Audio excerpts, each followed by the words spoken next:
All right, folks, I want to welcome our guest to the show. It's the incomparable Peter Byrne. Welcome to the show, Peter. Oh, thank you. Thank you. I just want to get right into it. I did a history show about you recently, so everybody has the backstory to your life and the things that you did leading up to getting into Bigfoot, Sasquatch, and the Yeti. Working with John Green, Renee DeHenden, Grover Krantz, you will ever be connected to those folks as one of the four horsemen of Sasquatchery. So I want to talk about some of the evidence that you've gotten the opportunity to examine and find over the years. So is there anything that stood out to you over the time that you were investigating this subject that you found yourself or that maybe somebody else found that you found to be very credible and important as far as the discovery of these creatures?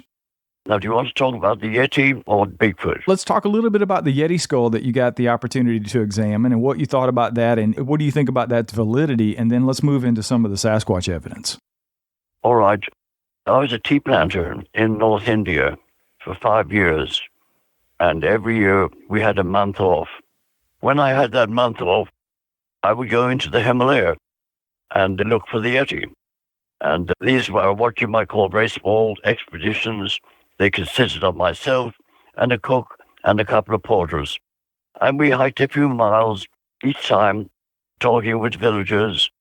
And on one occasion, we found footprints, small, five-toed footprints that would fit something which the villagers told us was about 4 feet high, the Yeti, not anything like the Bigfoot.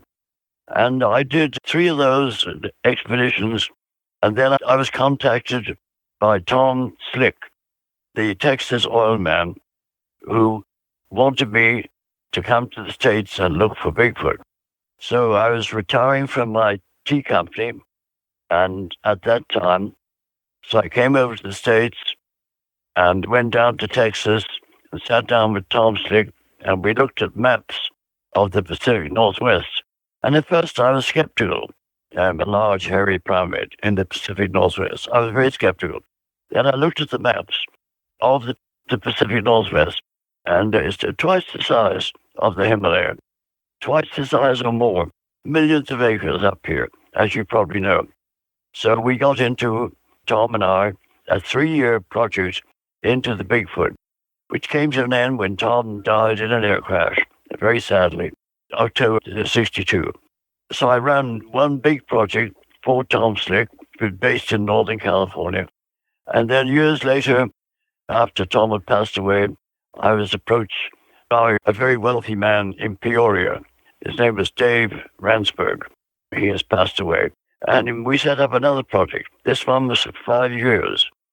And we based it again in Northern California, then moved to Oregon. And we did a lot of research, had a lot of people working. We had officers, vehicles, a helicopter on call. It was a big project. It came to an end after 5 years with, again, us having seen some footprints, which is just about the only evidence, except for, of course, eyewitness reports. And I collected quite a few of those and put them into my book, The Hunt for Bigfoot, which was published some years ago. Let's talk a little bit about that evidence. Let's talk, for example, about the Patterson-Gimlin film. In 1967, they filmed what was purported to be this female Sasquatch crossing the sandbar in Bluff Creek. You've obviously seen that and you were involved in some level on looking at that film. Do you think that is the piece of evidence that has stood the test of time? What is your thoughts on the Patterson-Gimlin film and whether it's real or not? Do you believe that's a real creature? We're talking about what we call the 1967 footage, shot by Roger Patterson, accompanied by Bob Gimlin. They were both cowboys, very unsophisticated. They rented a camera. They went down to Northern California, and they just happened to be in the right place at the right time. I think that footage is real for a number of reasons, for the research that's been done on it. I took a copy to Disney Studios years ago, and I sat down in one of their little theaters with the head of animation and 5 of his assistants, and we ran the footage. And they said, "Oh, that's great." We ran it again. They said, "All right, where was this made?" And I said, "It was made in Northern California by 2 amateurs." And they said, "Oh, no, this is incredibly sophisticated, incredibly." Now, obviously, there's no such creature, therefore it's faked, but it's incredibly well done. It was not done in the States. If it was done in the States, we would have done it. This was Disney Studios. And then since then, talking with Bob Gimlin, who up here in the Northwest is regarded as a man of integrity, known to many people. And that and other things convinced me that it's real. It's a huge creature. It's 7 foot tall. We were able to do measurements later, not long after the footage was shot, and compare those measurements with stumps and trees behind. The creature is 7 foot 4 inches, has a 42-inch stride, had 14-inch feet. These were the footprints, and very powerful, very muscular. And for instance, this was shot by cowboys using it as film, and they had no idea of anatomy. And yet this creature has buttocks, huge buttocks. And these are the muscles that we use to walk upright. I forget the actual scientific name, but you see these enormous muscles on this creature moving. The arms are swinging. It turns its head, teeth between its lips, ears. If I'm not going on and on about the film, let me sum up and say I think it's real. There's been tons of other evidence and videos and photographs and castings of footprints, and all these things have been found throughout the decades. Is there anything else that sticks out to you as something that you see as credible evidence, in addition to the Patterson-Gimlin film, the 67 film, that these things are real? We found footprints 5 times across the years, and this is going back across 60 years. 5 times only, but they were in remote areas. Now, a faker goes out to make a fake footprint. He goes behind his house, or he walks down the road, or maybe he drives 5 miles. The footprints we found were 30, 40 miles back, a place that a faker does not go. If for any other reason, that the footprints are not going to be found. So the footprints we found were very real. They were all close to 14 inches, 5-toed, with a kind of a slight bulge behind the right toe, we notice. And we have casts, of course, still, after all these years, we have some casts from those days. So the footprints, and then if you want some of the other evidence, you go back to Native American evidence. And the earliest I have is from 1717 in a newspaper talking about some Native Americans capturing one. And then all through the 1800s, miners and settlers coming in, many stories which, to me, are very credible. Right up to the present day, state policemen, even a high court judge in Oregon here, tell me about what they saw and give me their reports. Those things, the history, the 1967 film, and the footprint finds. And then some things I've seen myself. All of these things add up to credibility of the creatures actually being here. Not so many as there might have been years ago, because in the 60s, we found footprints like twice in 1 year, and now we go 10, 20 years, and there's nothing. There is one thing that recently came up, and I'll tell you what it is, because it's worth telling. 2 years ago, 2020, June, 7 loggers were working in northern Oregon here, way back. They were about 10 miles back in the woods. And it was a closed area. It was gated by the people who were leasing it from the Forest Service. And they gate those areas because of insurance. They don't want people wandering in, getting hurt, then there are insurance problems. So it was gated. So these 7 men were working with some machinery. And one of them looks up, sees a man walking down the road. So he says, "Who's that?" Because there are no other men in the area, only these 7 men. So all 7 stop work. And here is a Bigfoot walking towards them from about 300 yards away. And they said it was, I've interviewed 3 of them. They said it was 7 feet tall, they guessed. It was dark brown in color, walking upright, swinging its arms. It looked enormous. When it came up to about 100 yards away from them, it stopped, turned away, and went into the woods. Where it was walking was very short grass and tree stumps, so their sighting of it was very clear. So that's something of great interest to people in the Bigfoot field. We call it the 7-man sighting from June 2 years ago. Let's talk a little bit about sightings because this is what this show is really all about. I started this show to document as many encounter stories as I possibly could. I'm in the southeastern United States in North Carolina. So I started with those kind of stories, and then I've worked my way, and I've talked to people in the United Kingdom that have claimed to have had sightings of these things. So let's talk a little bit about some of the reports that you've taken. What do you think about these things being seen everywhere, down in Florida, here in North Carolina, and of course in the Pacific Northwest? How many of these reports do you think are actually credible? I know it's tough to put a number on it, but what do you think as far as credible reports? Do you think it's 10%? Do you think it's even more than that? Because I struggle sometimes with them being seen in some of the areas that people claim and purport to see these things. Those of us who've been in the search for a very long time, we have a saying about where these things may be found, and that is west of the Rockies. And that includes the Pacific Northwest, Northern California, Oregon, British Columbia, right up to the Alaskan border. But in the States here, west of the Rockies, that's it, and nowhere else.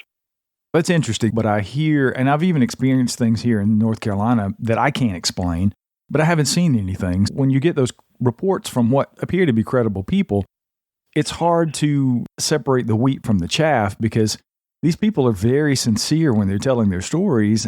That's one of the things that make this so unbelievable for the skeptical people and even cynical people is that people are seeing these things in places that they couldn't or wouldn't exist, even if they were real.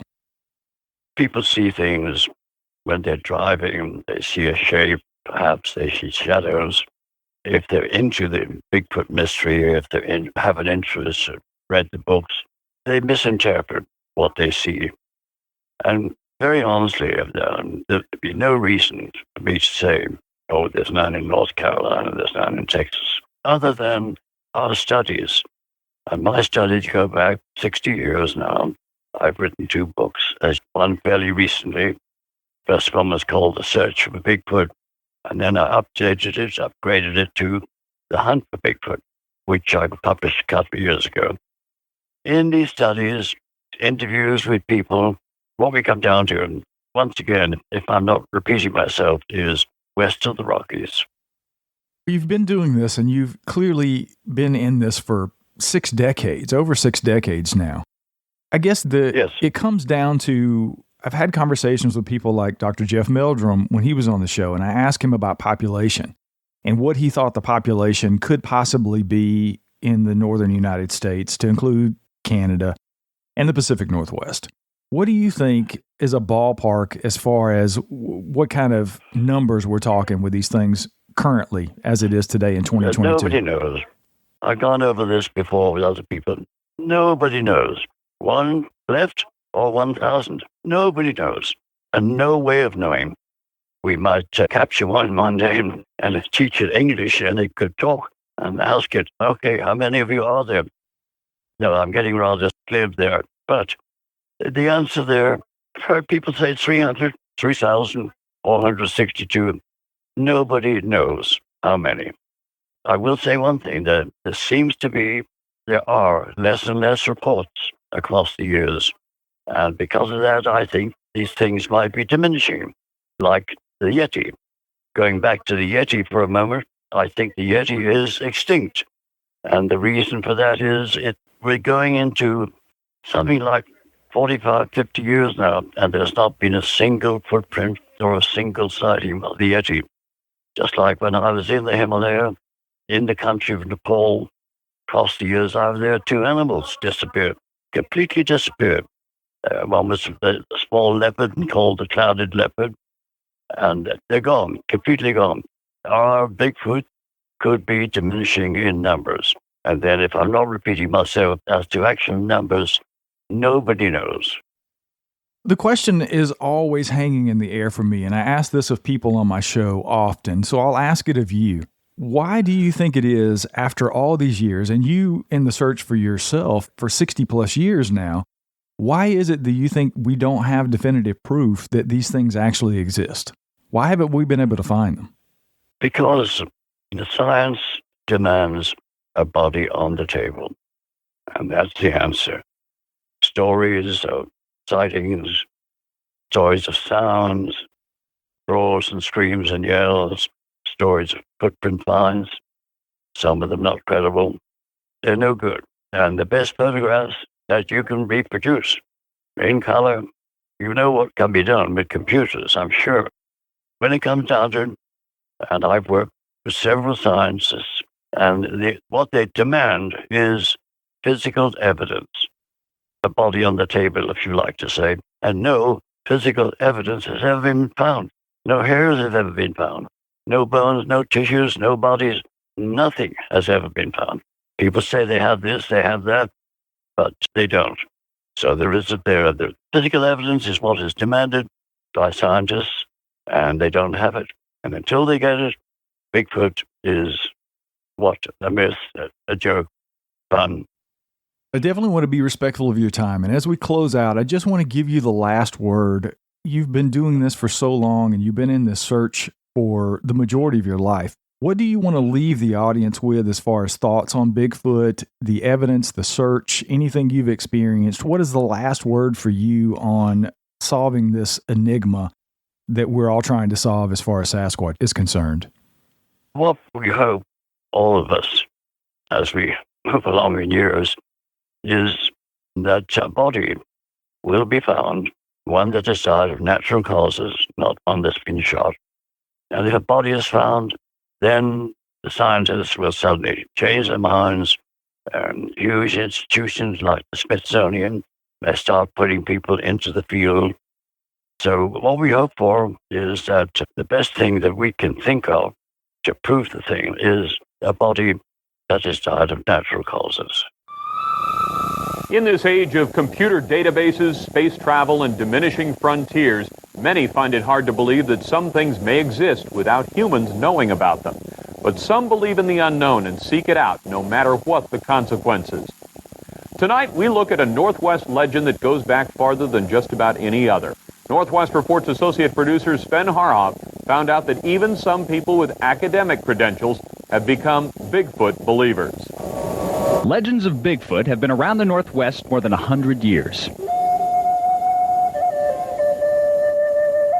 The Indians who lived here before Lewis and Clark made carvings of creatures that some say represent the earliest sightings of Sasquatch.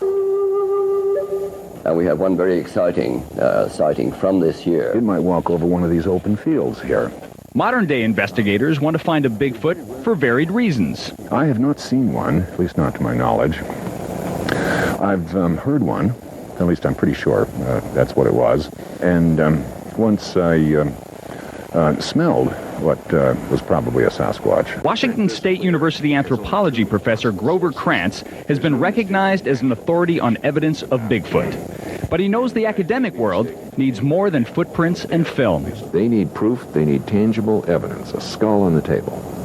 Short of that, it doesn't exist.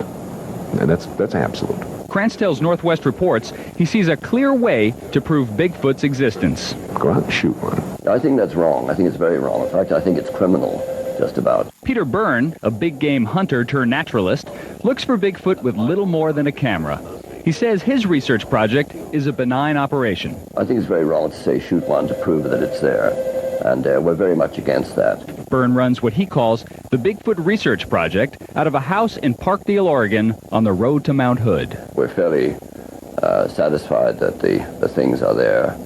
And basically what we're doing, in a nutshell, is gathering all of the information and putting it into a computer against a prepared database and looking for patterns. And then when we find these patterns, we will apply technical equipment in various forms. The 5-year project got funding from a Massachusetts-based scientific group. The present project is a year old. We started in August of last year. Yeah, I've been in and out since 1960, which is 33 years, not on a full-time basis. I did 10 years in the 70s, from 1970 to 1979, and that was full-time.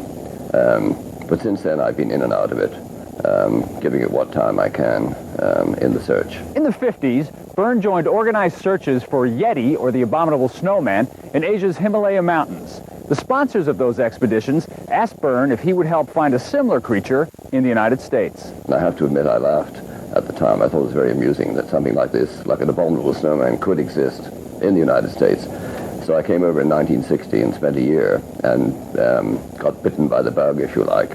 Byrne searched without success.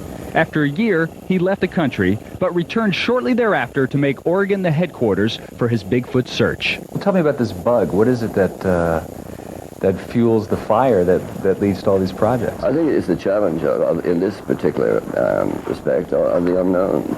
The possibility that if these things are truly there, that we're looking at something that's, shall we say, almost still living in the primordial world. We think these things are human in form, a hominid form. We don't think they're animals. Fact of the matter is, this is not an animal that's somewhere between ape and human. It is flat-out ape. An older man with his dog were out here, and they encountered one. Krantz developed his Bigfoot interest during his teenage years. When I became a professional anthropologist, I realized that if this thing is real, it's very important in my field. Even if it isn't real, it's indirectly important because it's a piece of folklore that's really weird. So I felt that I couldn't honestly just ignore it. I had to find out for sure, one way or the other. So I looked into it, and to my satisfaction, I did find out for sure. Krantz says the most compelling evidence supporting the existence of Bigfoot are footprints. Hundreds of footprints found all over the region. Many of them are faked, but not all, says Krantz. So if even one of those wasn't faked? Yeah. You don't need half, you don't need 1%, you just need one. Meaning? One real one. And then you know that the species is real. And what's the likelihood of at least one of these being real? Guaranteed. So Krantz is convinced. He even suggests Sasquatches may be an endangered species and that they may need our help. But you can't help what you can't find. Bigfoot believers have yet to convince the scientific community or the public. And they know that the only way to stop the ridicule they face is to produce indisputable evidence. And I've stuck my neck out very flatly on this, that the only way you're going to prove it exists is to bring in a body or a piece of a body. You don't have to ask me, ask any scientist, any skeptic, and they'll tell you the same thing. They need proof, they need tangible evidence. Krantz says the most likely way to find a dead Sasquatch is to kill one. If somebody goes out and shoots one, brings in the body or a substantial part of it, then the party's over, it's done, it's proven. The scientific world will have to acknowledge it. Would you like to capture one? No, we're against the idea of capture. So you'd like to track? I mean, you'd like to find or... We'd like to find one, confront one if you like, and see if it's possible to communicate. So you'd like to give Peter Byrne a gun instead of a camera? Yes. Peter Byrne and his camera is never going to prove them. He may make himself a nice name if he gets some good film of it, but he's never going to prove it to the skeptics. The skeptics will look at everything he gets, the best he can possibly get, and they will say, fake. They've said that to Patterson's film, they'll say it to Peter Byrne. There's no way you can prove it with anything but a body. On October 20th, 1967, Yakima, Washington resident Roger Patterson and his buddy Robert Gimlin reportedly encountered a Sasquatch while hunting for Sasquatch evidence. Second only to the footprints, I would class the Patterson film as the most powerful evidence. The two men were on horseback in Northern California when they discovered this creature crouching beside a creek. Their presence alarmed the creature, which allegedly stood up and walked away. The sighting spooked Patterson's horse, which reared and fell over backward on top of him. About 20 seconds lapsed before Patterson grabbed his 16mm camera and started filming. Patterson kept rolling until he ran out of film. According to Krantz, the encounter was over in less than 2 minutes, and Patterson shot 952 color frames of what many say is a real Sasquatch. Krantz analyzed the film frame by frame. He reports no evidence of fakery, though he says he believes Patterson may have faked the film if he had the opportunity to do so. Krantz says no one has ever bothered to disprove the film. Analyzing the creature in the film as to the idea that, well, it's just a big man in a fur suit. There is no man that can be fitted into a suit that gives those body proportions. The only way you could put a man in a suit is get a man 6.5 feet tall, to walk in a slouch, but break his arm right about in the middle of the upper arm so that you give him a fake shoulder there. And I don't think anyone would have done that. Though no one has captured a decent image of a Bigfoot on film or tape since Patterson, reports of sightings and fresh footprints continue to reach Bigfoot-seeking organizations. Many of the sightings occur at night, something on the side of a road caught briefly in the headlights of a passing car. Fewer sightings take place in the dense northwest forests. About 56, I guess. I was working up Hill Canyon logging. Furman Osborne says he saw a huge hairy creature up close and personal one sunny morning. Osborne was working as a logger in Oregon's Hood River National Forest. He and his colleagues were taking a break in the shade one day when a Bigfoot-like creature allegedly appeared. Here come this big thing out of powder brush, took up through there. It looked to be about 7 feet tall, and big, tall, long, hairy legs, and it stood upright, but it had a real big, broad shoulders, drooped over, a monster. It looked sort of like a man, it looked like a beast. And it was a big thing. I'd say it's 6, 7 feet tall. And it weighed several hundred pounds. Osborne followed the creature to get a better look. He says it quickly headed toward thick scrub. He didn't run, he just walked real fast, like big long strides. Osborne says he threw some rocks at it in hopes of getting it to turn and show its face. It did not, and that was the last time Osborne ever saw such a creature. So you do believe that there are creatures out there? Yeah, well, I know there are creatures of some kind because I saw it and I was close to it, but what it was, I'll never know about. Perhaps none of us will ever know for sure if Sasquatch-like creatures exist. For some, it might be the search for the unknown that makes the Bigfoot mystery so intriguing. But not so for Krantz. He wants the hunt to end, and end fast. My reputation in straight science has suffered very badly for this, and I would feel very vindicated if the searches ended successfully. As for Peter Byrne, he still has 4 years of funding for his search. He can't say what he'll do after that, though he gives no indication he'll give up the search. So you never tire? I mean, you don't get up in the morning someday and say, this is the last thing that I want to do is... No, I get up in the morning and say, this is the day I may find Bigfoot.